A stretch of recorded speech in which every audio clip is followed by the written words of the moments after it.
I'm really excited to have Michele Kelm-Helgen here, and I know you'll all recognize her once she gets up here as the woman whipping all those guys in shape and building that that new Viking stadium. So she was appointed by the governor in June 2012, and I asked her, well, what should I take off of this nice, amazing resume that you have? And she says, well, just make it really quick. So we want to get right to her presentation. So welcome, Michele, another Rotarian here to talk with us today. Thanks.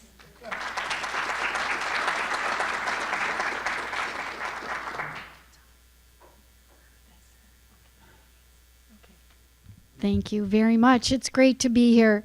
First of all, as Patty mentioned, probably one of the things that I am most proud of is the many years I've spent in Rotary. I lived out in the Chaska area for many years, and I was chair of the school board for about 10 years out there. And during that time, I joined Rotary, got very involved in the club out there. So when I moved to Minneapolis, when I took the job later on with the Minnesota State Senate, the one thing I wanted to make sure I continued was my Rotary work. So I've now been a member of Club 9 for many years, and that's also a great organization, and Rotary is really important to me. And I must tell you, I've been involved in Rotary for about 17 years now, and looking at your club and what you've done per member in your fundraising activities and all the great service work that you're supporting is really, really impressive. I've never seen anything quite like that, so congratulations, and it's great to be here.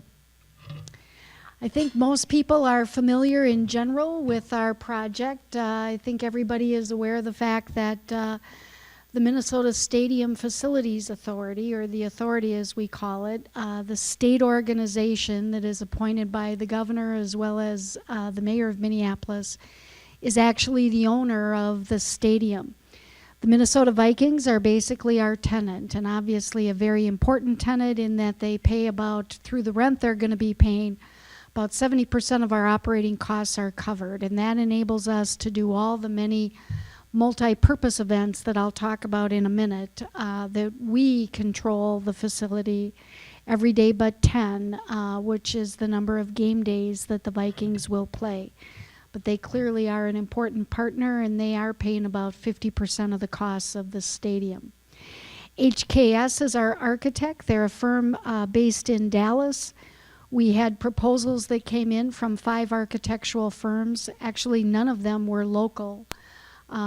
Stadium architecture, as you can imagine, is a pretty rare thing. There's only a few stadiums every couple years that are designed and built literally across the world. So it's a very refined skill that they have. So all of the companies that we interviewed were non-Minnesota firms. However, HKS, which has done the stadium in Dallas, the Dallas Cowboys Stadium, was designed by HKS, as well as Lucas Oil in Indianapolis. So they had a great track record, and they also came in with the most competitive bid and a firm commitment to hiring Minnesota firms. And there's about 40% of the work that's being done is being done by local Minnesota architects, and we'll talk about that a little bit more in a minute. And then, of course, the construction work is being done by our local Mortensen Corporation. We're really lucky. Again, we had proposals from about 5 firms, and Mortensen, being the only local firm that really has stadium construction experience, was incredibly important, because this project obviously is about Minnesota jobs, Minnesota businesses, and the Minnesota economy. So having Mortensen on board, number one, they're just a really fine firm with great skills, but also having it be a Minnesota firm with deep Minnesota roots was really important. Most of you have probably seen the images in general of the stadium. I always point out, people ask us a lot, why do you think that you would ever have more success given the fact that the Metrodome was kind of a failure in terms of generating any economic development around it? It kind of sits as an island. Nothing was ever built. It's a sea of parking lots. I always talk about the fact that, it does sit as an island. It looks kind of like a spaceship that landed. it's really walled off from the rest of the city by fences and gates and freeways. So essentially the design has really tried to reach out to the neighborhood to become something that really is connected to the neighborhood, really on all four sides. We will be closing 5th Street next to the stadium. First of all, I'll talk a little bit about how much bigger the building is. But that gets rid of that fence. It's really connected in so many ways that I'll share with you to the rest of the neighborhood. It's a beautiful, iconic facility. One of the things, this actually is looking at it from the freeway size. 200 feet of glass back here as you move up to the top of the building. 20 feet of clear story glass go all the way around. And then 60% of the roof is ETFE material, which apparently is a transparent, translucent material of sorts. So you can see skies, you can see clouds, and you definitely find your connection to the area. And you're going to feel like you're sitting outdoors, but you'll have a nice climate-controlled, Minnesota-friendly version of a retractable roof that doesn't really open. The Stadium Authority, I am the chair, but I am obviously assisted and joined by 4 other members of the authority. We've got Ted Mondale that serves as our executive director. We've got Bill McCarthy, who's the president of the Minnesota Regional Trade Federation. He was appointed by the mayor of Minneapolis. Dwayne Benson was also appointed by the governor. He serves on the Minsky Board of Trustees and was a Republican leader in the legislature way back when, and also many people don't remember perhaps, but he was actually a professional football player back in the day. Barbara Butts-Williams is Dean of the School of Education at Capella University. She was another appointee of the mayor. And John Griffith is the Senior Vice President of Property Development for Target Corporation. All 5 of my board members are very active and involved literally on a daily basis with this project, and we're really lucky to have their leadership. This is another view of the building, as I mentioned. You've got these 5 pivot doors that open to the downtown here that are essentially starting at the top or start at 100 feet tall and basically 50 feet wide. And then here in the front, this is 200 feet of clear story glass from top to bottom. Again, as you sit in that stadium with that roof that's got that transparent view of the sky, and then this whole view that really looks to the downtown of Minneapolis, you are going to feel like you are sitting outside. There's a video mesh piece on here that can do movies in the park and that kind of thing. We'll talk a little bit more about the big park space that's also available. This is just a view. There's about a 2.7 acre plaza space in the front of this building on the Chicago Avenue side of the building. It's close to the plaza space that you see at Target Field, just to give you some sense of that. This again is just another view of the building. This is always kind of interesting because it compares the Metrodome square footage to the new building. So essentially what we have here is this is the footprint of the old Metrodome. The old Metrodome was about 975,000 square feet. The new building is about 1.75 million square feet, so almost twice as large if you think about it in those terms. And essentially the way we've accommodated that bigger size is the Metrodome this was the big parking lot in the back of the dome, that now is gone. And this blue footprint of the new stadium shows you we come all the way back on the site. And then in addition, the building is obviously wider as well. This gives you a sense the building is obviously a lot taller because essentially this is the footprint and the outline of the old Metrodome. This now is the footprint and the outline of the new stadium, and that just gives you a sense of scale. This is going to be an incredibly iconic building. I believe it will attract attention literally from around the world. This ETFE roof that we talk about has never been done to this scale and degree in the United States. It has, however, been done all over Europe and is there and operating and holding up for 25, 30 years in different places. So we know the material is long-lasting. We know how it functions. It essentially is very definitely, it's a heavy-duty material. It also is held up by a steel structure underneath. So people always say, are we going to have the potential of the roof collapsing like we did at the Metrodome? The answer is definitely no. It's an entirely different type of technology as well. This shows you just the site plan of the building as you move around. So essentially what you have is you've got this footprint of the stadium. As I mentioned, it's about almost twice as large as the Metrodome. And I might mention, excluding the expansion for Super Bowl, which we'll talk about a little later, the new stadium will have 65,000 seats. The old Metrodome had 65,000 seats. So essentially what you have is just much more public space, much more open corridors, and we'll show you some images of how different the stadium will function and what it's going to look like. I always point out this 2.7 acres on this Park Plaza in front. And then right across the street, and this is the light rail that comes around.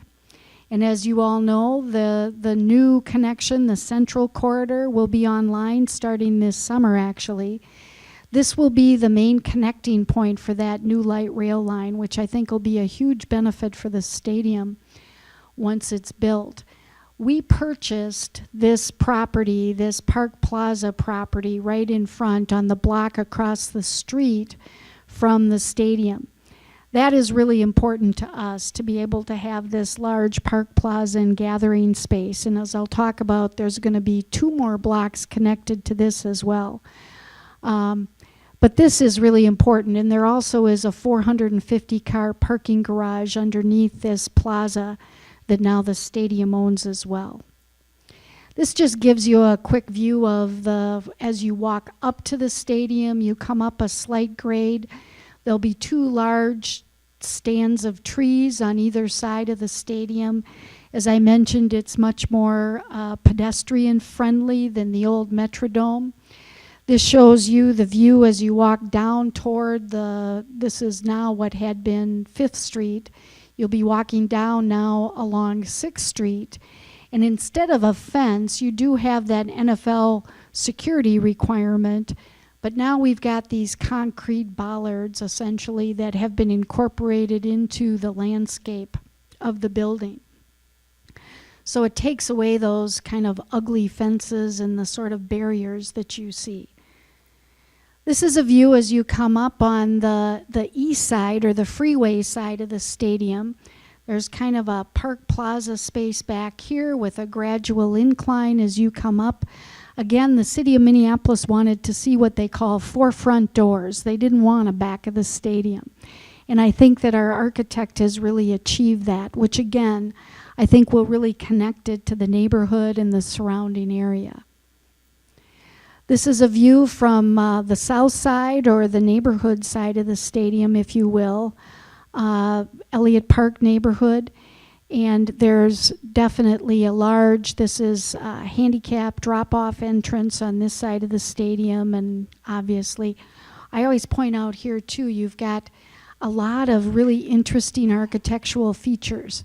This is wood paneling that comes underneath all these soffits of the stadium, and again just adds a lot of architectural interest to the building, as you can see underneath all of the soffits. You've got this wood piece that comes, so a lot of wooden glass, and then obviously the exterior, which is basically zinc panels. So this shows you a view of the stadium, and what I want to talk about here is You know, the governor was very clear when this whole thing started that this was about economic development. This was about jobs in the Minnesota economy. And before we even had the Metrodome torn down, essentially because of the building and really the design of the building, there already was interest, and now signed on the dotted line and starting construction are 2 Wells Fargo towers that are going to be on these 2 blocks. So essentially you have this plaza space in front, as I mentioned, 2.7 acres. This is that downtown east, that plaza with the light rail station that we purchased. This is a parking garage. It's a 1,650 stall parking garage that the authority will own. But essentially, it is also going to be for our evening and weekend events. But these 2 Wells Fargo towers that are being developed here, 17 stories, 5,000 jobs, they will also be using that parking that's available, and that parking structure, along with our underground ramp here, was a big reason why they suddenly felt comfortable moving their facilities to this area of town. Then in addition, through a very, very complicated partnership that we put together, the city of Minneapolis is essentially owning and developing these 2 blocks. The park board will actually operate them, but there'll be 2 blocks in front of the Wells Fargo towers, along with our 3rd block that we own, that essentially is going to give us like a 9-acre park. This is definitely going to be a signature piece, and I think is going to be very important to our being able to attract development, to attract events to the new stadium. In addition, because of these Wells Fargo towers, this little red thing that you see here is essentially our skyway. Now the stadium will have a skyway connection to this parking ramp, which will be skyway connected to these 2 Wells Fargo towers, and then skyway connected to what's known as the Jerry Half Ramp, which the city owns. And once you get there, you are in the 8 miles of downtown skyway connections and all that parking that's available all over downtown. So whether you come to the game for a Viking event, or you come for a high school baseball game or a monster truck jam, you can park anywhere downtown, and you can make your way through the skyways, again, climate controlled, which is another big advantage for us as we try to attract events. And this Park Plaza area for Super Bowl and all those big events is really key to our being able to offer a whole different infrastructure to what's available. And I will tell you, there's talk now on this side of the street of development that could get us connected to the downtown on this side of the street as well. Again, economic development happening, very significant, and already these 2 office towers represent that Ryan Development is putting together for Wells Fargo, along with some housing, represents $400 million in development that is committed. The city council has passed, and they have actually started demolition of those blocks. In addition, on top of our parking ramp is now another $101 million development that, again, Ryan Development is doing, that is going to be a Radisson Red Hotel, sister to your Radisson Blue out at the Mall of America, along with some apartment housing. And again, remember, this connection will take place now. This gives you a view, so you can see it here. So here's the stadium, here's our parking ramp, here is this hotel that will be connected by Skyway to the stadium, and then also connected to these Wells Fargo towers. Now again, all of a sudden you've got this hotel that makes sense, not just because of the stadium, but because of these Wells Fargo towers and all the folks that will come to do work through the week. All of a sudden the economics of this entire area change. And I just want to remind people, this is $501 million already committed, under construction, just as we get started. So when people say this stadium is not going to generate any economic development, the facts tell us otherwise. It clearly has. So say what you will, have your opinions about the stadium, have your opinions about professional sports, that's all fine and well. But this already is having a major economic impact on this area. So that is a good thing.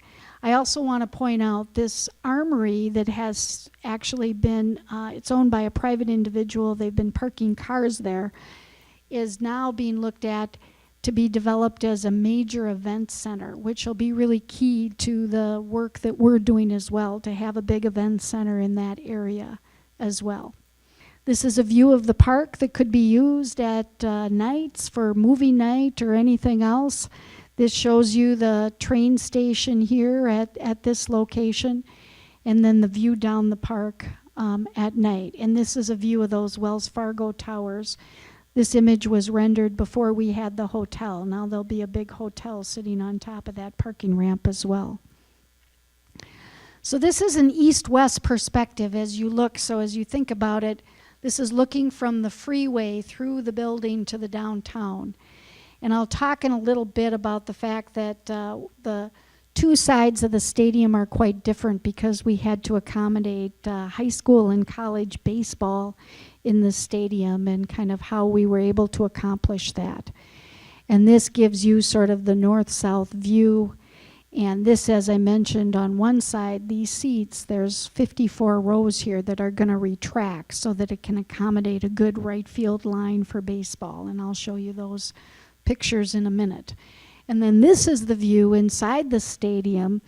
As you look to the, so here is the west side of the stadium, those big pivot doors that will open. You'll have air coming in the spring, summer, and fall. You'll have that beautiful vista view of the downtown Minneapolis, and then with that transparent roof as well as 20 feet of clear story glass, you really are going to feel like you're sitting outside. But of course, you won't be cold.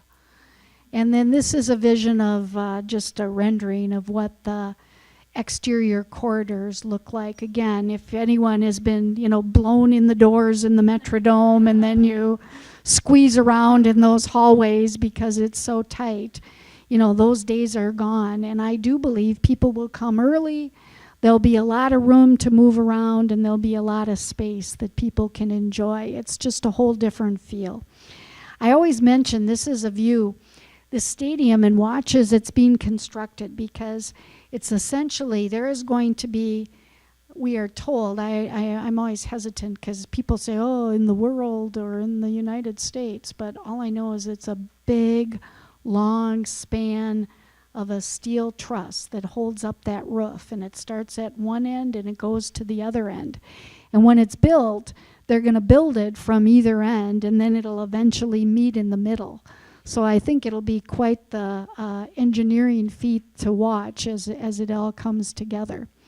The team always points out that I think is good for this and all sorts of other experiences. We're going to have some of the largest end zone scoreboards of any stadium. We are not doing the big center hung scoreboard for a lot of different reasons. One of which is baseball, because if we want to play baseball in the stadium for high schools and colleges, obviously having a center hung scoreboard would impede that. But I think the end zone scoreboards are going to be amazing, and I think it'll be something that people will really enjoy and appreciate. And this is just another view of the corridors in the stadium and sort of the whole feel of it. This is the rendering of the team's locker room. And this is a rendering we're going to have. There will be a team store that is done, open 365 days a year. That'll be down on the first floor. This is a rendering of a possible team store that would be on an upper level. It just kind of gives you another view of the concourses. But there also is anticipated to be a restaurant in this stadium that would be open 365 days a year also. Again, having reasons for people to come to the stadium, 365 days a year, so it doesn't just sit vacant and, isolated day to day when there's no activities or events going on. And this just gives you a better view of some of the sideline views. This is one of the possible rendering of a possible suite in the stadium. And there'll be a number of different club areas that people can experience. And all those club areas and all those spaces will be available. Again, I just remind people, the team essentially plays 10 games a year. And the other 355 days a year are really available for us to have all the events that we've always hosted. I mentioned baseball. The Metrodome, most people don't realize, we host over 500 baseball games in the spring a year. It's used as the home field in the spring for the University of Minnesota, but also for all the private schools, MinSCU. They all come. The only way they don't have to travel to Florida and Texas and everywhere else for their home games is to have the certainty of the Metrodome and the new stadium when it opens, to be able to schedule those games so they can be sure to play.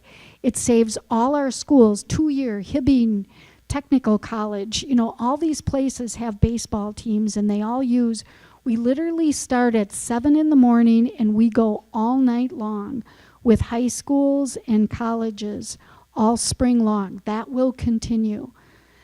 Soccer, I think most of you probably at some time or another have gone to either a high school football championship game at the Metrodome, or soccer, girls and boys, regional and state championships.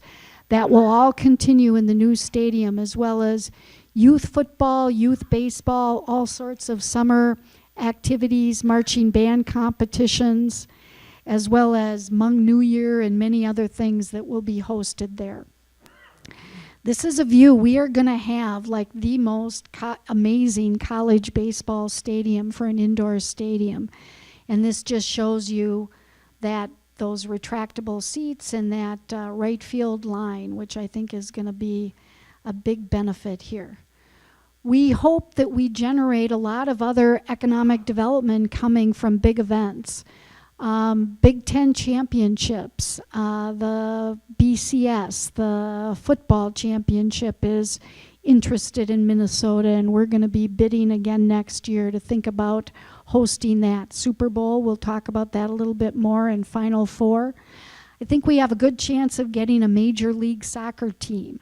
They play 17 home games, and the average attendance is around 25 to 35,000 people.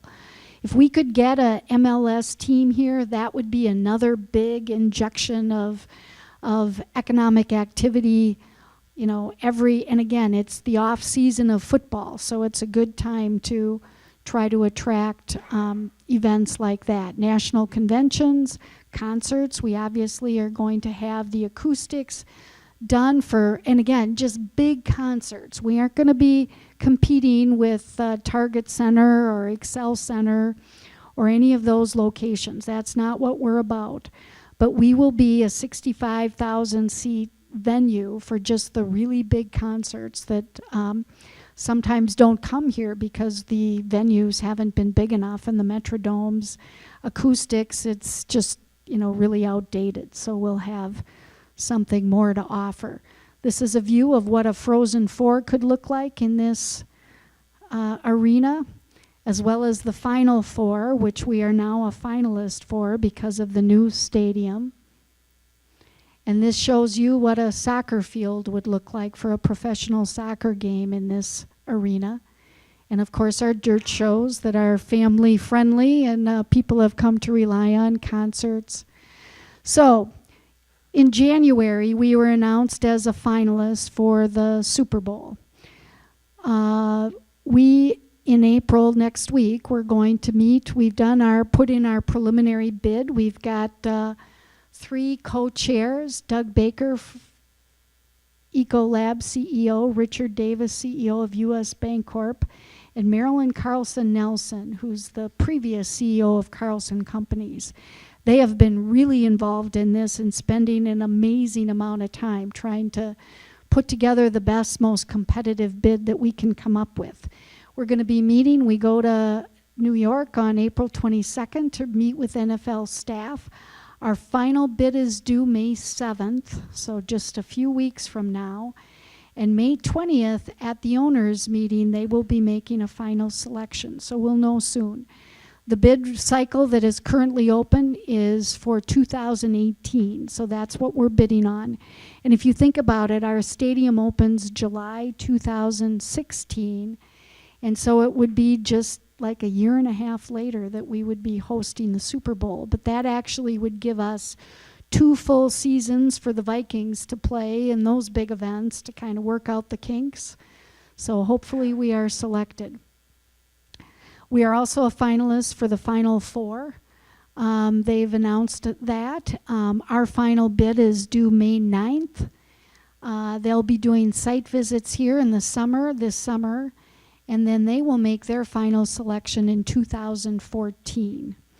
I just want to mention, as we do these bids, as these bids are put together, this is really a regional event.